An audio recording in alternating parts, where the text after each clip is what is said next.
Are these the new stocks? I mean, would you rather invest in cards or stocks? I would rather invest in cards, but I need everybody to hear this why.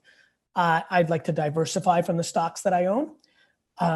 When you're dealing, times like this, uncertainty, potential recession after the COVID thing, like non-stock market assets, alternative assets tend to go down, but not as much with upside. Three, it makes me happy. So I would rather own, a Wilt Chamberlain $200,000 piece of art than an actual piece of art.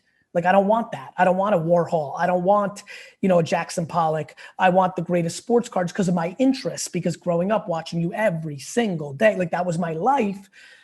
And because of the rarity. I think that the top 5% of sports cards, the most rare stuff, is about to go through its contemporary art phase that we saw in the late 60s, 70s, and 80s with the before mentioned Warhol and Pollock. So I just think Michael Jordan rookies in a perfect 10, there's only 313 of them, Dan.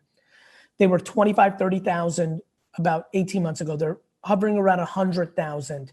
It is my professional investor businessman belief that that's a $500,000 card in 10 years. That's a good return.